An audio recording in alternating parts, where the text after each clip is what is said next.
Nah, kalau campuran pakan seperti ini hanya modalnya hanya dedaknya kawan-kawan, yang beli hanya dedaknya. Nah,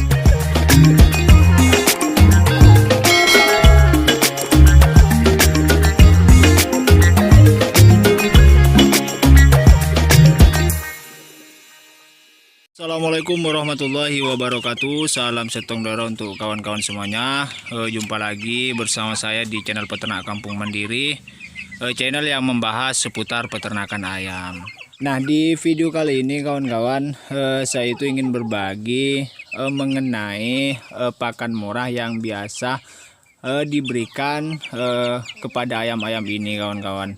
Karena di balik ayam yang sehat, ayam yang baik pertumbuhannya, yaitu terdapat pakan yang berkualitas, murah tapi berkualitas. Nah, kita langsung saja kawan-kawan ke proses penyajian pakannya kawan-kawan. Nah, jadi ini kawan-kawan pakan yang akan kita berikan. Nah, ini posisinya ini di kandang Mas Rafiq kawan-kawan. Nah, di sini kita juga menggunakan roti yang sudah kadaluarsa kawan-kawan. Kalau bisa kita perhatikan ini sudah berjamur kawan-kawan. Jadi roti ini kawan-kawan sudah expired, jadi tidak bisa dikonsumsi oleh manusia. Akan tetapi kita akan memanfaatkan roti-roti ini kawan-kawan untuk kita campurkan ke pakan ayam. Nah, di sini itu kawan-kawan untuk campuran pakannya itu tidak menggunakan konsentrat sama sekali, baik untuk pembesaran ataupun untuk yang indukan. Hanya saja ketika masih di OSI sampai umur 1 bulan itu yang hanya diberikan konsentrat atau fur. Nah, setelah itu tanpa menggunakan fur ataupun konsentrat. Nanti kita lihat bersama kawan-kawan untuk pertumbuhan ayamnya itu seperti apa. Nah, kita akan lihat bersama nanti. Nah, ini untuk rotinya kita akan mencampurkan ke dedak dan ini kawan-kawan, dan sisa nasi kawan-kawan. Ini murni tanpa adanya fur ataupun konsentrat. Nah, jadi beginilah kawan-kawan kalau misalkan kita ingin menjadi peternak mandiri. Dari segi pakan kita harus punya pakan-pakan alternatif yang sekiranya untuk kos pakan itu rendah ataupun murah kawan-kawan. Jadi kita tidak terlalu bengkak di bagian pakan, karena kita bisa ketahui bersama kawan-kawan, modal terbesar dalam beternak ayam adalah di bagian pakan, kos pakan yang terlalu tinggi kawan-kawan. Jadi kita harus bisa memodifikasi bagaimana kita membuat pakan-pakan yang murah akan tetapi tidak menurunkan tingkat nutrisi yang ada. Nah, apalagi kalau di Mas Rafiq ini tidak menggunakan fur sama sekali. Biasanya kawan-kawan kalau tidak menggunakan roti ini biasanya juga menggunakan nasi aking sama singkong. Jadi singkong itu dihaluskan tanpa dikeringkan terlebih dahulu, langsung dicampurkan ke dedak atau bekatulnya ini kawan-kawan.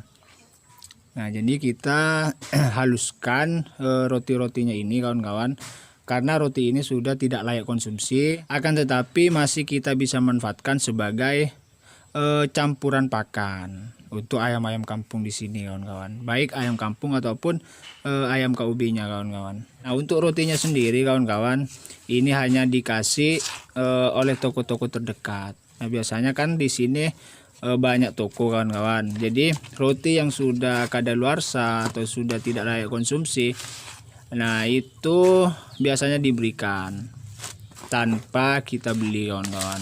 Nah, jadi kita setidaknya harus punya teman yang dia itu punya toko kawan-kawan, karena di sini tidak ada pabrik roti. Jadi setidaknya kita punya teman yang memiliki toko. Nah, kalau misalkan ada roti yang sudah kadaluarsa, bisa kita minta kawan-kawan sebagai campuran pakan seperti ini. Nah, kalau campuran pakan seperti ini hanya modalnya hanya dedaknya kawan-kawan, yang beli hanya dedaknya.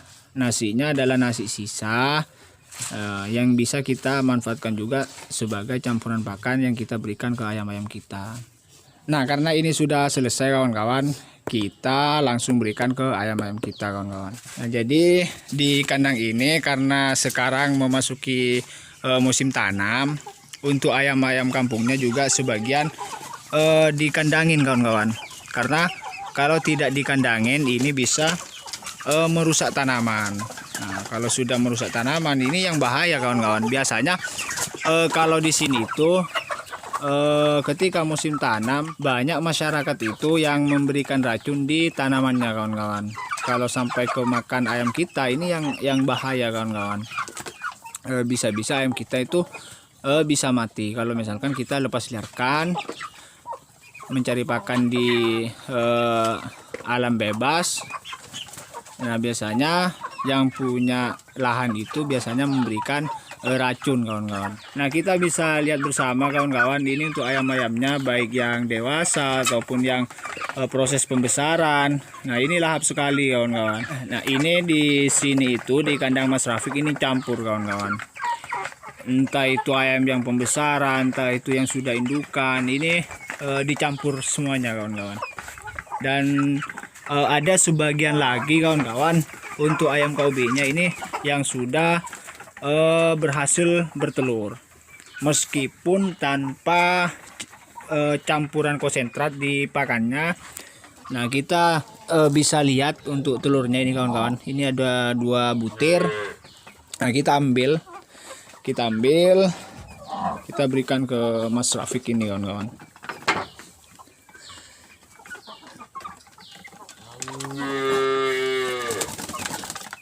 Nah, jadi untuk hari ini karena indukan KUB-nya di sini ada 3 ekor ya, Wik. Nah, untuk indukan KUB-nya kan ada 3 ekor. Jadi untuk hari ini yang bertelur ini 2 ekor kawan-kawan. Kita bisa panen telur 2 butir. Ya, tetap disyukuri lah kawan-kawan. Namanya juga pemula. Kita memulai beternak itu harus dari hal yang terkecil dulu, sembari kita mempelajari cara beternak yang baik itu seperti apa. Kita belajar dari hal yang kecil, baik dari segi manajemen pakan, manajemen kandang, manajemen perawatannya dan sebagainya. Ya, kita belajar dari hal-hal yang kecil dulu lah kawan-kawan. Nah, untuk indukan-indukannya kita bisa perhatikan. Nah, ini semok-semok kawan-kawan. Untuk indukannya semok-semok kawan-kawan.